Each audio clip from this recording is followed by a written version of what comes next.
5 देश, 5 लाख किलोमीटर आणि अथांग श्रद्धा.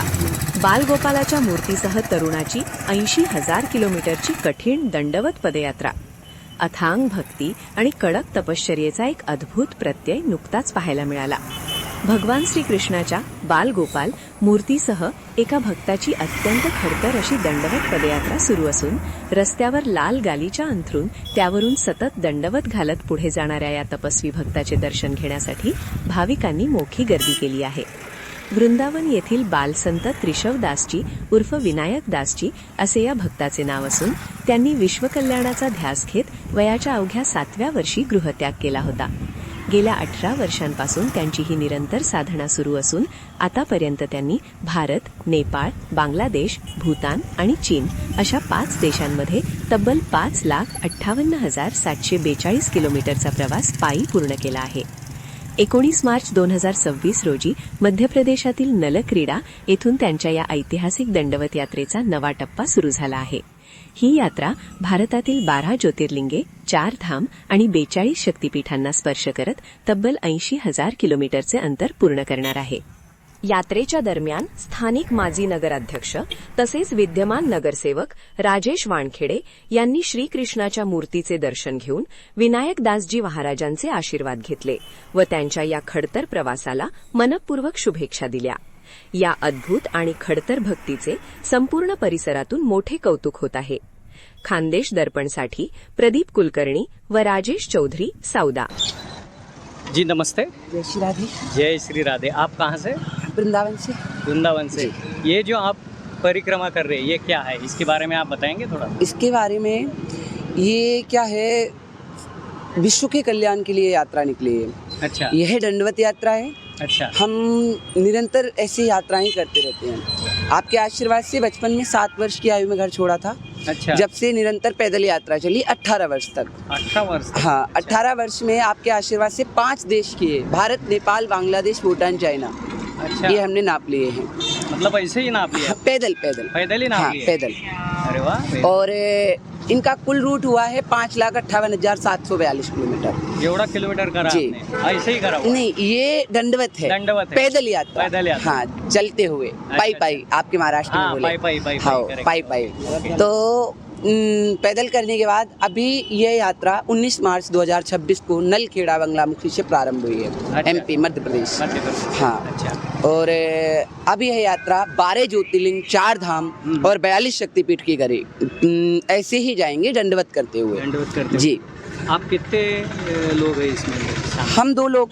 बाकी तो ये प्रभु जी हमारे भानवरट से हैं. अच्छा. और ये भाई साहब हमारे दुलार से हैं. अच्छा.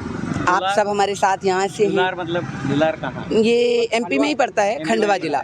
जी. अच्छा. तो सब ऐसे आपके जैसे जुड़ते जाते हैं. कितने किलोमीटर चलते हैं ऐसा? Daily 3 kilometre. Daily 3 kilometre. फिर बाद में फिर ठाकुर जी जिस घर में जाना चाहें वहाँ रुक जाते हैं, विश्राम कर लेते हैं.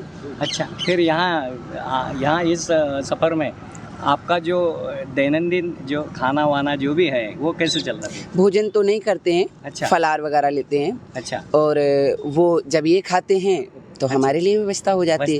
और जब इनको नहीं खाना होता है तो फिर हम भी सो जाते हैं. अच्छा. अरे वाह. आपका नाम फिर से? मेरा नाम बालसंत त्रिशवदासजी उर्फ विनायक दास. अच्छा. कहाँ से बोले आपने? वृंदावन से. वृंदावन. हाँ. ये यात्रा 80,000 किलोमीटर की है. अच्छा. 80,000 किलोमीटर. ठीक है. जय जय श्री राम. काय सांगाल आपण साहेब? अतिशय एक प्रेरणादायी असा हा उपक्रम आहे. अच्छा. भगवंताच्या भक्तीमध्ये किती तल्लीन असावं. अच्छा. हां.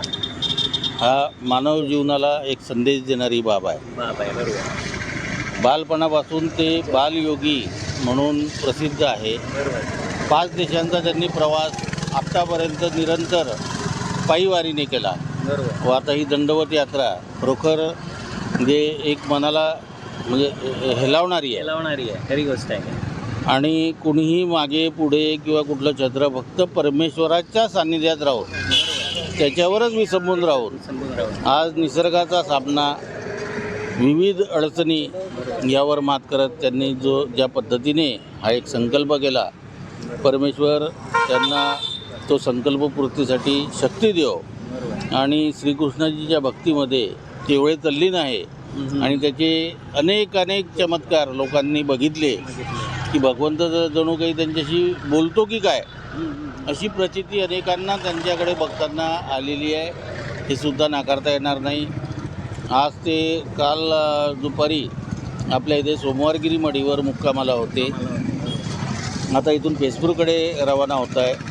त्यानंतर तिथे खंडोबा देवस्थानामध्ये त्यांचा विश्राम असेल. तिथे फलाहार घेऊन पुन्हा पुढच्या दिशेने त्यांची वाटचाल होणार आहे. प्रत्येक ठिकाणी तरुणाई व जनसागर त्यांच्या स्वागतासाठी लोटलेला असतो. त्यांच्या निमित्ताने म्हणजे माणसात देव शोधावा, अशी ही एक उक्ती आहे की परमेश्वर कुठे आहे तर परमेश्वर माणसामध्ये आहे. आणि हे परमेश्वरी अवताराचेच पुरुष म्हटले जातील की एवढा त्याग करून आज समाजाला एक संदेश देण्याचं काम करताय. खरोखर आम्हीही त्यांना नतमस्तक होतो आणि त्यांचे चरणस्पर्श या शहराला, या भूमीला झाले हे आमचं अहम भाग्य आहे. जय श्रीराम. जय श्रीराम.